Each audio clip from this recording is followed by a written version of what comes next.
மகாராஷ்டிரா ஆளுநர் சேலம் வருகை போது அமுலுக்கு இணையா ஆவினை கொண்டுட்டு வராம நான் அமுல் மட்டும் உள்ளார வரக்கூடாது அப்படின்னு தமிழக அரசு சொல்லிட்டு இருக்காங்க. ஆனா அமுலுக்கு இணையான தரத்தை உயர்த்த மாட்டேங்கிறாங்க.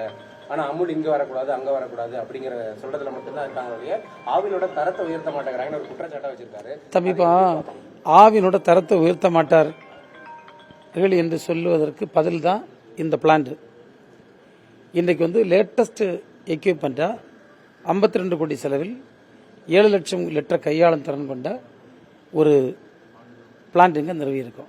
ரெண்டாவது, நான் ஏற்கனவே சொன்னது போன்று இப்போது நமக்கு இருக்கக்கூடிய திறன் 50 லட்சம் லிட்டர் பாலை கையாளுகின்ற திறன். அதை 70 லட்சம் லிட்டராக உயர்த்துவதற்கான கட்டமைப்பு பணிகள் இதுபோன்று பல மாவட்டங்களில் நடைபெற்று கொண்டிருக்கிறது. அப்போ நம்ம எப்படி முன்னெடுக்கலன்னு சொல்லாங்க. இன்னைக்கு அமுல் பொறுத்தவரையில் அமுலுக்கும் ஆவினுக்கும் ஒரு மிகப்பெரிய வித்தியாசம் இருக்கிறது. அதை தயவு செய்து எல்லாரும் புரிந்து கொள்ள வேண்டும். அமுல் ஒரு ஃபெடரேஷனாக இருந்தாலும் அது ஒரு கார்பரேட் ஸ்டைலில் ஃபங்க்ஷன் பண்ணக்கூடிய ஒரு நிறுவனம். ஆனால் ஆவின் அப்படி அல்ல. இது அப்படி ஃபங்க்ஷன் பண்ணதில்லை. இது விவசாயிகளுடைய நலன், அதே போன்று நம்முடைய பால் வாங்குவர்களுடைய நலன், ரெண்டையும் கவனிக்கக்கூடிய நிறுவனம். நீங்கள் அதனால தான் நான் என்ன செய்யணும்னா, ஆண்டு முழுவதும் விவசாய பெருங்குடி மக்களுக்கு ஒரு சீரான விலை கிடைப்பதற்காக விவசாயிகளுக்கு ஒரு விலையும், மிக கடினமான சூழ்நிலைகளிலும் அதிகமாக பாலுக்கு விலையை உயர்த்தாம நகரவாசிகளுக்கும் பல்வேறு மக்களுக்கும் பால் ஒரு அஃபோர்டபுள் பிரைஸ் அவர்கள் வாங்கக்கூடிய அளவுக்கு பாலை கொடுக்க வேண்டிய கடமை. ஆக இந்த இரண்டும் ஒரு இந்த டைட் ரோப் டு வாக்னு சொல்லுவோம். ஒரு கடினமான ஒரு சவாரி தான் இது. அதை ஆவின் செய்து கொண்டிருக்கின்ற காரணத்தினால் ஒரு கார்பரேட் ஸ்டைலில் ஃபங்க்ஷன் ஆக முடியாது. ஏன்னா அந்த கருத்து தவறு. இன்னைக்கு ஆவினுடைய விலையையும் விற்பனை விலையும் அமுலுடைய விற்பனை விலையும் நீங்கள் பாருங்கள். ரெண்டாவது, ஆவினுடைய குரோத் என்பது ஒரு கிராஜுவலாக படிப்படியாக வளர்ந்து கொண்டு தான் இருக்குது.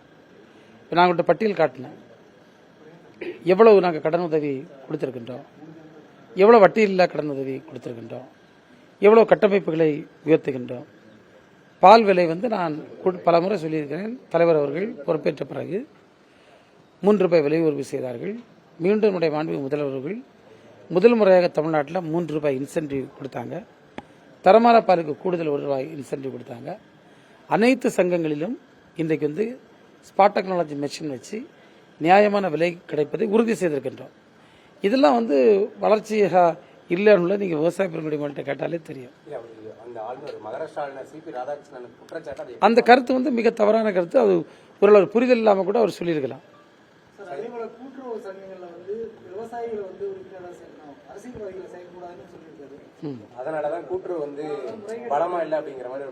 நீங்க இப்போ தனியார் அலுவலர்கள் மூலமாகத்தான் சங்கங்கள் செயல்பட்டு கொண்டிருக்கிறது. எந்த அரசியல்வாதி தலையிடம் இங்க கிராஸ் ரூட் லெவல்ல இல்லை, நீங்களே பார்க்க முடியும். ஆவினுடைய கூட்டுறவு சங்கங்களை பொறுத்தவரை தனித்து இயங்கக்கூடிய சங்கங்களாக தான் இன்றைக்கு செயல்பட்டு கொண்டிருக்கிறது. அதை யாரும் குற்றம் சொல்ல முடியாது, குறை சொல்ல முடியாது.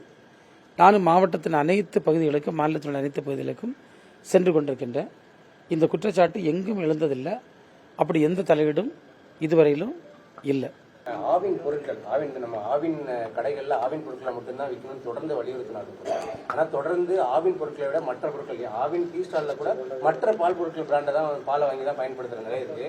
அதை அதிகாரிகள் தெரிந்து தடுக்காம இருக்க சூழல் தான் சேலத்தில் நிலவுது. குறிப்பா ஜிஹெச்ல பொறுத்த வரைக்கும் ஆவின் கடைகள்ல அனைத்துமே வெளி பொருட்களையும் வெளி பால்களை தான் கொண்டு தான் பயன்படுத்துறாங்க. விற்கக்கூடாதுன்னு நம்ம உத்தரவே இருந்தாலும் அதை யாரும் மதிக்கிறது இல்லை. அது என்ன மாதிரி நடவடிக்கை தான் நம்ம எடுக்கணும்? தம்பி, இப்போ எங்களுடைய கவனத்திற்கு வந்தா நாங்கள் கண்டிப்பாக நிச்சயமாக நடவடிக்கை எடுப்போம்.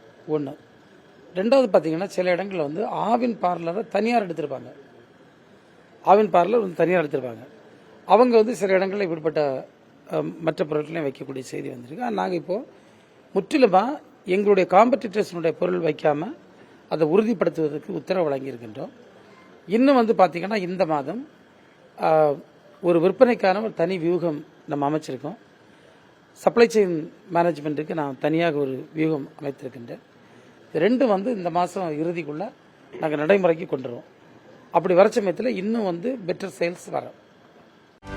செய்திகளை உடனுக்குடனும் துல்லியமாகவும் தெரிந்து கொள்ள சப்ஸ்கிரைப் பண்ணுங்க.